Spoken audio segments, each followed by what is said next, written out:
On November 21, 2025, an ordinary transit stop turned into a diplomatic flashpoint between India and China.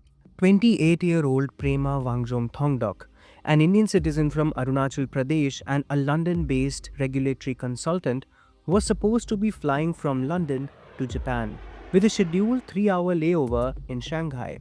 Instead, she found herself detained for nearly 18 hours, wherein she was questioned, mocked, and even told that her Indian passport was, quote, invalid.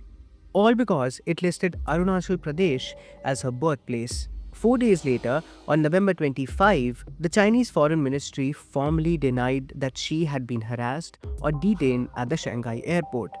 The much delayed denial came after widespread reports and public outrage over the treatment of Prema, whose testimony had already drawn strong diplomatic protests from India. Responding to these allegations, Chinese Foreign Ministry spokesperson Mao Ning said immigration officers acted, quote, strictly according to laws and regulations, end quote, insisting that Prema faced no compulsory measures or harassment and that her rights were, quote, fully protected, end quote. In the same briefing, China reiterated its territorial claim, stating, quote, Jiangnan is China's territory, end quote, and that it, quote, never acknowledged the so-called Arunachal Pradesh, end quote. Jiangnan is the self-styled Chinese name for the Indian state of Arunachal Pradesh. These denials, however, stand in stark contrast to Thongdok's experience. Well, one of the officials from the Chinese immigration came over and singled me out of the queue. Basically said, "Look, India, India." Took my name and something and took me out. So I asked her what is happening, and she basically didn't say much and just basically asked me to follow her. Took me close to the e-gates where there is the immigration. The manual counters for the immigration, and then she went on to say, Arunachal, not India, China, your visa not acceptable, your basically passport is invalid.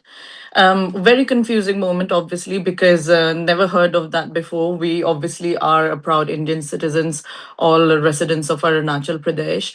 um, and basically, she wouldn't give me an explanation. She wouldn't let me go back into the queue. Said you cannot board the plane. Then other officials came. So actually, I probably interacted with around 10 other immigration officers. So another lady came, took me to another part of the airport. And in fact, when I tried to question them and ask them what was the issue, they said Arunachal is not part of India, very clearly. And they said you should apply, and started mocking and laughing and saying things like, you should apply for Chinese passport, you're Chinese, you're not Indian. Some mockery around there. Then basically they took me to the transfer desk of China Eastern, which is next to an immigration desk, and they would just keep basically sending me from one desk to the other. So if I ask the Chinese airline, they tell me to go to the immigration tells me to go to them. And they basically didn't give me a straight answer. I said, where is the law? What rights have you got to hold me back here? So ultimately, it took about 18 hours for me to get out of Shanghai.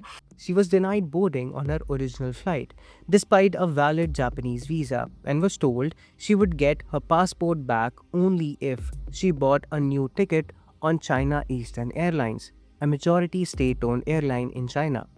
She was left unwell, without proper food or support, until a friend in London alerted the Indian consulate in Shanghai. Indian officials eventfully escorted her onto a late evening flight out of China. India's response was immediate and sharp.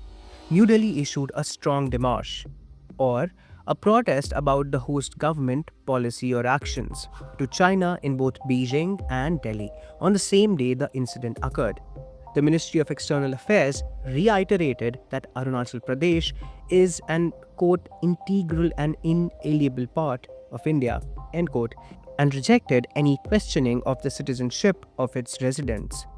MEA spokesperson Ranveer Jaiswal said China had not provided a credible explanation for the detention, calling it a violation of international air travel conventions, including the Chicago and Montreal agreements, and pointing out that Chinese rules themselves allow 24-hour visa-free transit.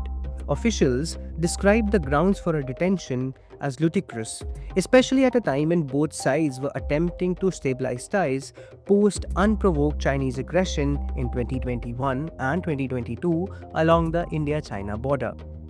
Arunachal Pradesh Chief Minister Prema Wangjom also condemned the incident as a violation of international norms and an affront to Indian citizens.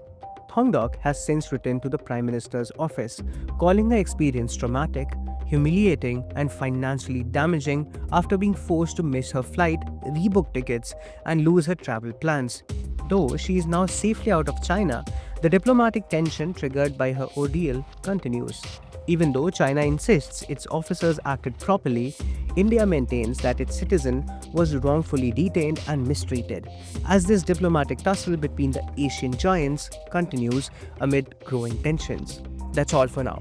For more such videos, please subscribe to The Hindu. If you have any feedback or suggestions for us, please write to us at videos@thehindu.co.in. Thank you.